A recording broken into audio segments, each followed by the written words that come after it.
Hey, Abbott, what time is it? It's time for the Abbott and Costello show. We're on the air for ABC here in Hollywood. Well, what are we waiting for? Let's go with the Abbott and Costello show.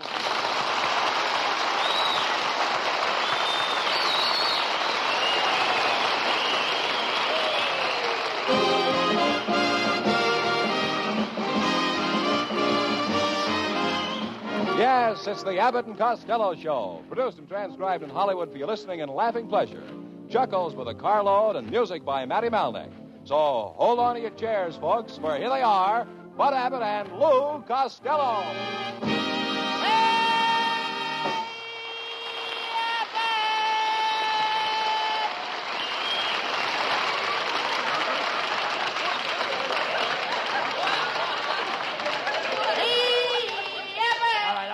Quiet down. It's a morning cookie. All right, quiet down. Quiet down. What are you doing with those boxing gloves? I'm going to enter the Golden Gloves tournament. I've been training. You, a prize fighter? Yes, I'm known as Butcher Boy Costello. Butcher Boy Costello? Yes, I gave my opponent a left to the heart, a right to the kidneys, a left to the chops, and a right cross to the short ribs. And then? He knocked me on my pot roast. You don't even look like a fighter. Being strong is all in the mind, you know, Costello. It is? Sure. You have to think strong. Think of Atlas, and you'll have a shape like him. Think of Hercules, and you'll have a shape like his. That method won't work with me, Abbott. Why not? I keep thinking of Rita Hayworth. What do you think will happen to you if you got knocked around and got punched, drunk, and goofy? I can always be a straight man like you. Sure you can.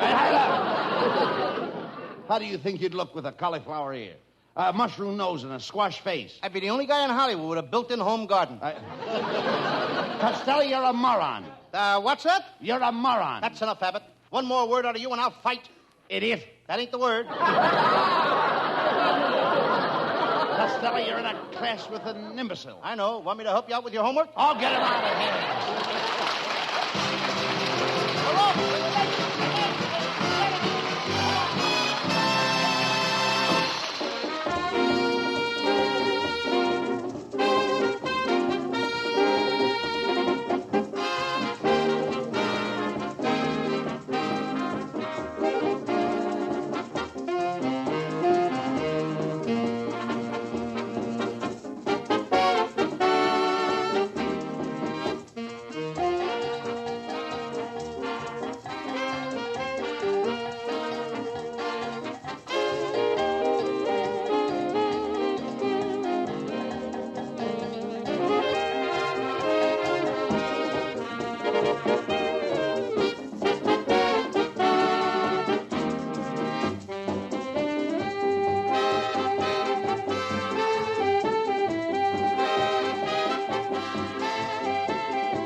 Terrible.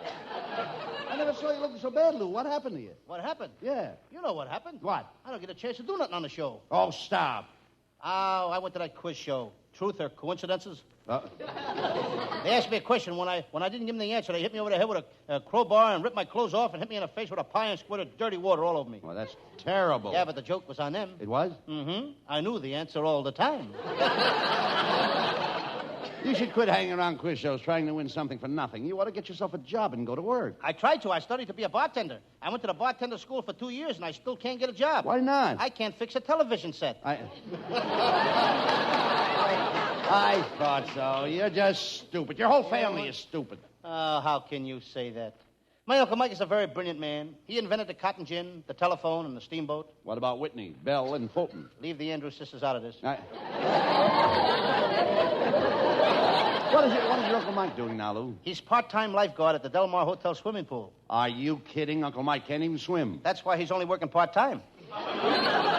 He had a lot of trouble with Aunt May last week. He did? Yeah, he got her a new set of false teeth, and he told her not to take them out. He begged her not to take them out. He pleaded with her not to take them out, but she did. What happened? Her head collapsed.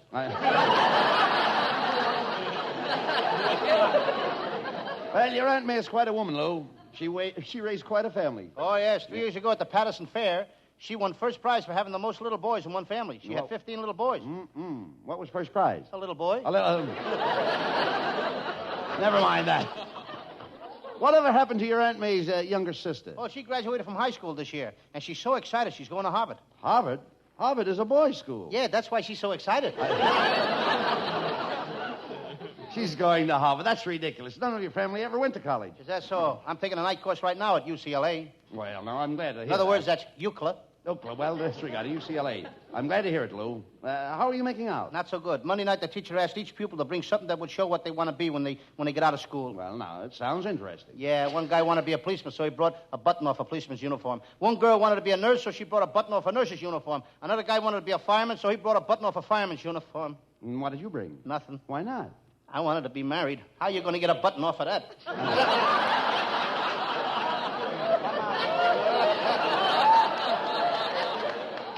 You want to be married. You don't know the first thing about marriage. You don't even know what it takes to make a marriage. I do so. It only takes two people to make a marriage. Well, that's right. A single girl and an anxious mother. As far as I'm concerned, marriage is a three-ring circus. What do you mean a three-ring circus? Well, first the engagement ring. Yes. Then the wedding ring. Yes. And then suffering. Oh, stop. Are you still going with that striptease dancer at the burlesque show? Oh, sure. Every night I bring her 3 roses. Does she wear them? She has to. It's her custom. What about that new girl that moved in the apartment next to you? Well, I tell you, Abbott, I had a date with her, and she's a bachelor girl. Well, what makes you think she's a bachelor girl? She looks more like a bachelor than she does a girl. How old a girl is she, Lou? Abbott, asking a girl's age is like buying a used car. What do you mean? Well, you know the speedometer has been set back, but you don't know how far.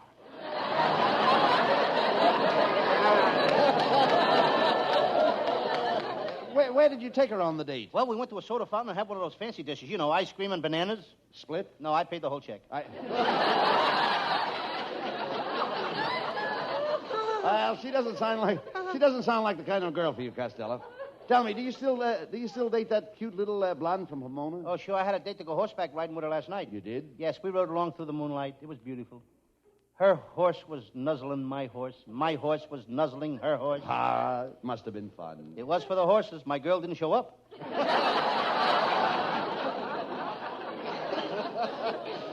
I guess she saw it me because I bought her mother a girdle, and her mother got mad, too. Well, what size does her mother wear? Small, medium, or large? Oh, no. Women's girdles don't come in those sizes, Abbott. They don't? Oh, no. What sizes do they come in? Large, larger, and here comes the showboat.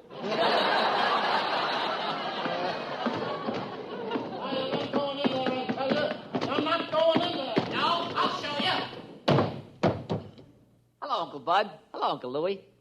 It's Abbott's nephew, folks. I left orders with the doorman not to let you in. Now, how did you get past him? I held your script under his nose and then stepped over his body.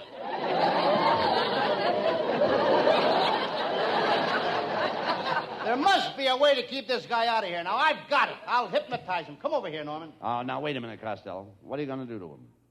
I'm going to hypnotize him and put him to sleep. Look me straight in the eye, Norman. Okay.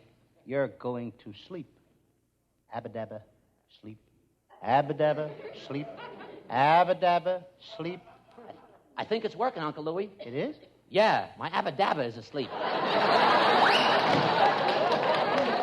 Now, you lay off, Norman. He's my sister Olive's boy. And Olive's a very lovely person and a big woman in this town. I noticed that. Your sister Olive is built like the state of Indiana. Just what do you mean? She has a large South Bend. My sister Olive is a leader of society. Before she moved to Hollywood, she was the rage of Kansas City. Your sister Olive would throw any city into a rage. She came to the right place when she came to Hollywood. She's a typical Hollywood girl. What do you mean? A Hollywood girl at 30 has wrinkles. At 35, she has gray hair. And at 40, she becomes a blonde and starts all over again. Say what you want about my sister Olive, but she's a very well-educated woman. She's a college graduate. And she has a sheepskin. I noticed that. She ought to try using Jergens lotion.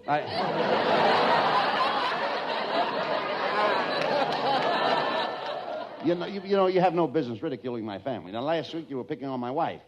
My wife comes from one of the finest families in California. She's a Tracy. Any relation to Dick Tracy? Certainly not. Certainly not. Dick Tracy is a character in a comic book. Your wife is no oil painting.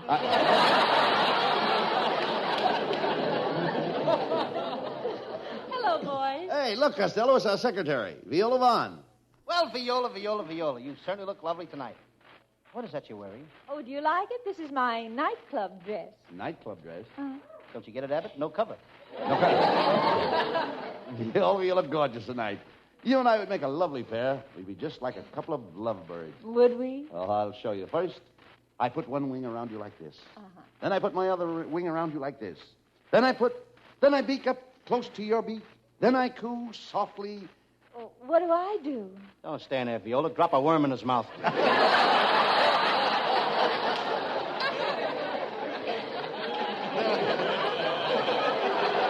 it out. I'm serious about her.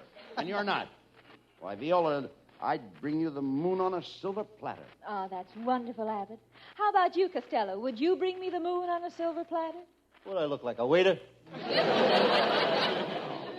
The moon on a silver platter is a poetic expression like they use in songs. Oh, you know I wrote a song about the moon? A very beautiful thing, too. Oh, what's the name of it? I call it Carolina Moon, What Are You Doing Over Glendale? Stop, Costello. You know nothing about writing songs. Oh, I not only write songs, I sing them. Why, when I was in kindergarten, every morning I would get up in front of the class and sing Rockabye Baby all the way through. Well, that was marvelous. Yeah, there was nothing to it. I was 21 years old at the time. You know any other songs, Costello? Oh, every night I lay in bed and I sing an Irish lullaby. Did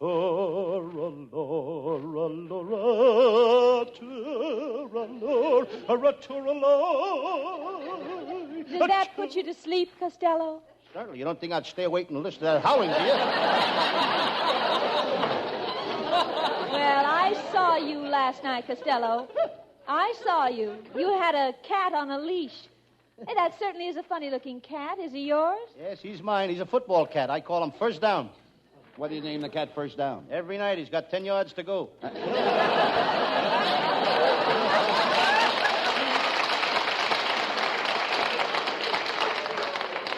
Well, instead of being out walking a cat on a leash, a boy your age ought to be out with a girl. Well, I like cats better. They're smarter than girls anyway. What makes you say the cats are smarter than girls? Well, Abbott, no matter how a girl tries, she can't wash her face with her tongue. Pay no attention to him, Viola. Why don't you come over and see the preview of our new picture, Viola? Huh? I do some love scenes in the picture, and I want you to see my fade-out kiss. You mean she'll see your faded-out kisser? Anyway, Viola has got a date with me. Well, I don't think I'm going to keep it, Costello. Why not? Well, last Sunday he took me riding, and he insisted I wear a riding habit. Naturally. Monday he took me hiking, and he insisted I wear a hiking suit. Naturally. Tuesday he took me to dinner, and he insisted I wear a dinner gown. Well, why are you breaking the date tonight? Tonight he wants to take me to a birthday party.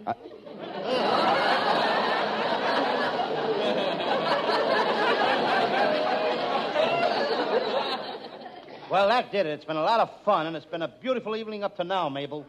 Mabel? My name is Viola. Well, whatever your name is, it's certainly been fun. Get him out of here!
Ladies and gentlemen, Abbott and I heard a young singer in New York several weeks ago, and we liked him very much, and we brought him back to Hollywood to join our show, and here he is, and we hope you like him too, Hal Winters.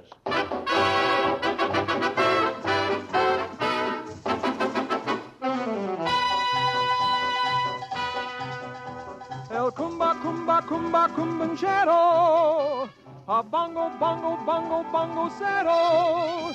Brigati che va suonando il camboncero, bongo zero che se va, bongo zero che se va. El cumba, cumba, cumba, cumboncero, a bongo, bongo, bongo, bongo zero. Brigati che va suonando il camboncero, bongo zero che se va, bongo zero che se va. I sueño ritambo, brigati, bom, bom, bom, ba. I sueño ripica, brigati, bom, bom, bom, ba. El cumba, cumba, cumba, cumboncero, a bongo, bongo, bongo, bongo zero. Brigati che va suonando il camboncero, bongo zero che se va, bongo zero che se va. El cumba, cumba, cumba, cumboncero, a bongo, bongo, bongo, bongo zero.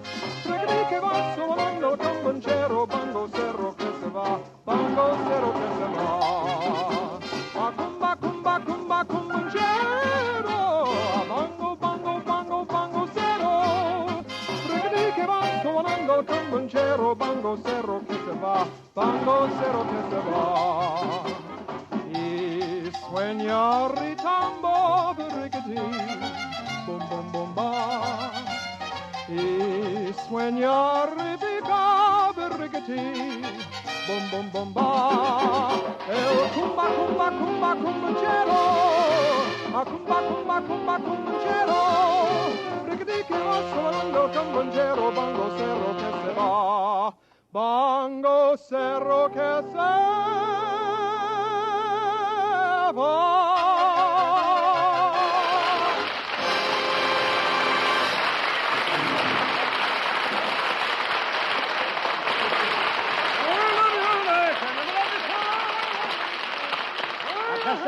Costello, something's got to be done about the parking conditions around this studio. Tonight I couldn't see a parking space in front of the studio, in back of the studio, or even across the street from the studio. Could be worse. What do you mean? Abbott, suppose you had a car. Yeah.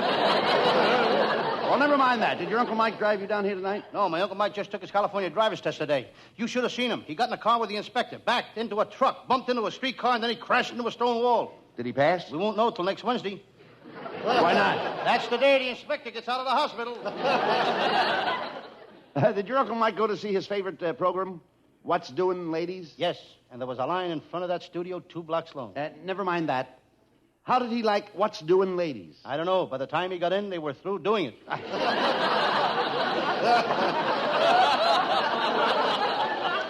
I don't know. You know, your Uncle Mike is an ignoramus. He ought to get himself an education. Yes, he's got one, Abbott. Why, 10 years ago, Uncle Mike was a garbage collector without an education. Then he went to night school, and he graduated. And what a difference that made in him. What is he now? A garbage collector with an education.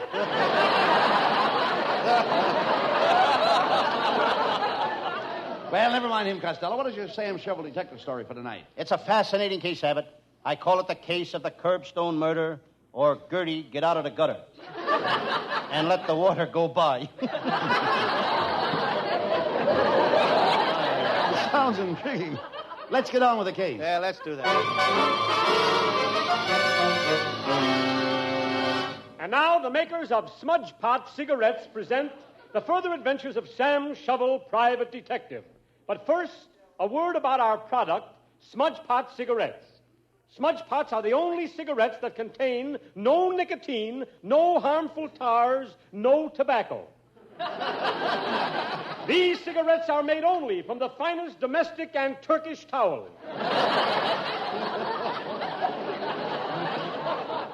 And remember our slogan, Smudge Pots are the only cigarettes that contain alum.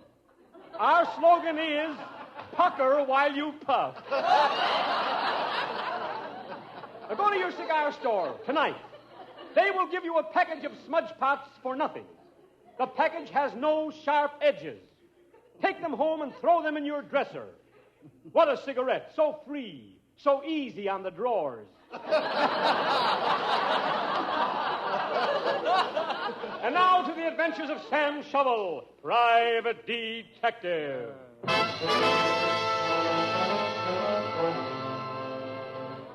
Yes. Yes, I'm Sam Shovel, private detective. I'm sitting in my little office looking at my new office safe. This time I got a real office safe. When I go home at night, I lock my office in it. I see a piece of string around my finger. Suddenly I remember what it's for. It's to remind me to take the string off my finger. I reach in my pocket for my tobacco. There's a big hole in my pocket. That's the last time I'll buy chewing tobacco. It always chews a hole in my pocket. This detective racket is plenty tough. You've got to work in all kinds of weather. Just listen to that wind howling outside. I'll give you that if you'll give me this. I'll give you this if you give me that. It's a trade wind.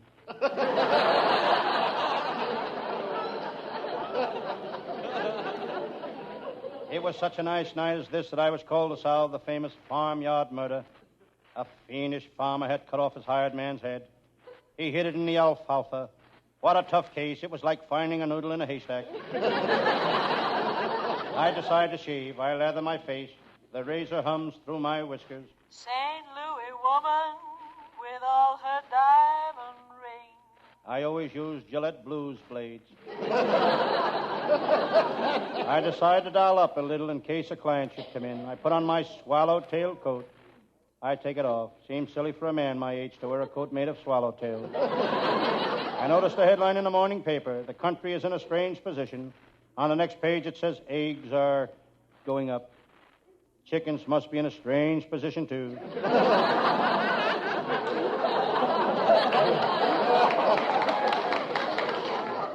Suddenly the phone rings.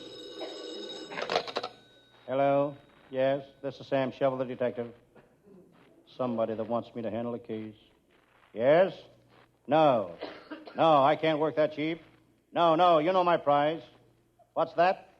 5,000? Okay, I'll take the case. Right, 5,000. But remember, all Tootsie Rolls, no jelly beans.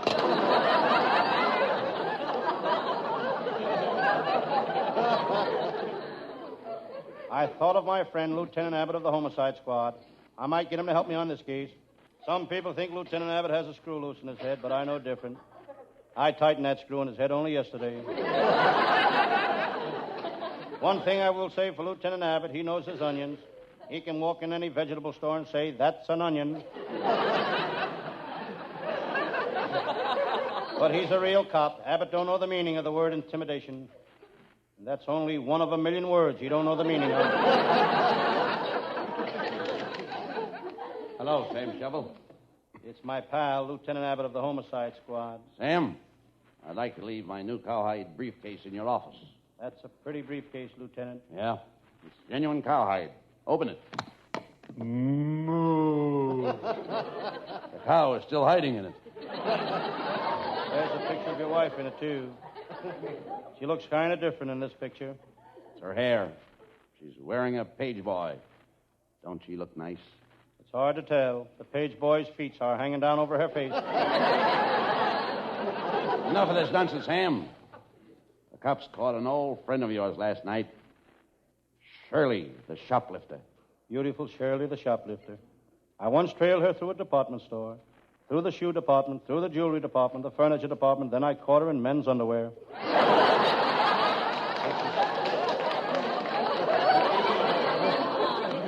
This is serious, Sam. Shirley is in the prison hospital. She's unconscious. She keeps moaning, Perry. Perry! Perry! You must be in the state of Como. Sam, if you want to see Shirley alive, we better get over to the hospital at once. Let's go.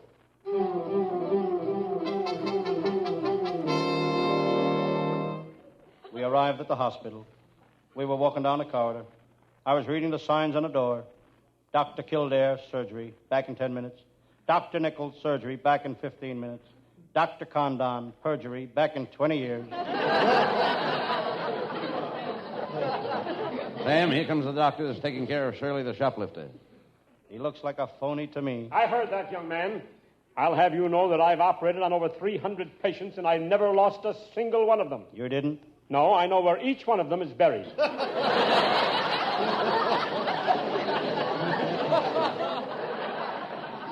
Doctor, can we go in and see Shirley now? Yes, but don't stay too long, please. The patient must not have too much excitement. Why not? How do I know? All the radio doctors say that. My goodness. Aren't you Sam Shovel, the detective? That's me. Man, from the looks of you, you need medical attention. Shovel, if you'll come here tomorrow between 2 and 4 or between 6 and 8, remember, between 2 and 4 or 6 and 8, I'll examine your head. Why can't I come between 4 and 6? That's when they're examining my head. Come on, Sam Shovel. Here's Shirley's room. Oh, poor Shirley, my poor Shirley. Sir, who are you? And what are you doing here? I'm Shirley's father. She's in the next room. She's got appendicitis. None of the doctors will operate on her. I'm afraid she'll die. Cheer up, friend. I will operate on Shirley. You? I thought you were a detective. Before I became a detective, I was known as young Dr. Shovel. Are you sure you can do it, Sam? Am I sure I can do it? Certainly. I'll skin out to the car and get my satchel of surgical instruments.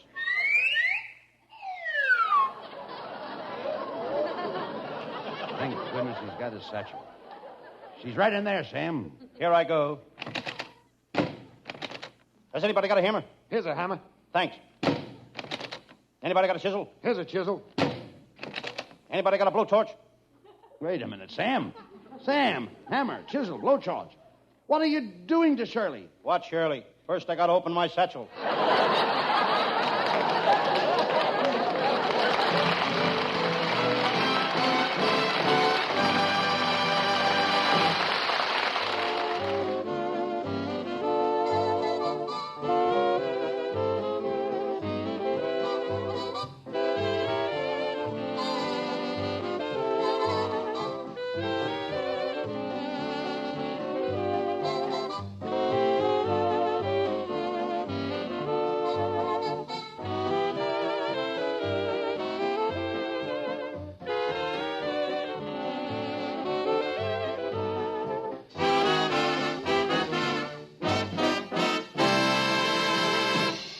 Costello, as Sam Shovel, you were really digging him up tonight. Get it? Shovel, digging him up?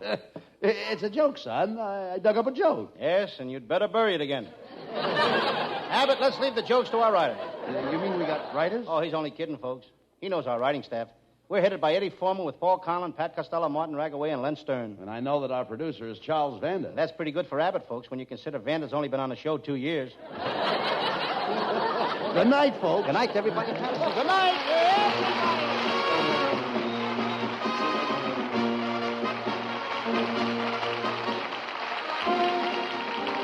Listen each Thursday night at this time for another great Abbott and Costello show, produced and transcribed in Hollywood. Be sure to stay tuned for the outstanding entertainment which follows throughout the evening on this ABC station.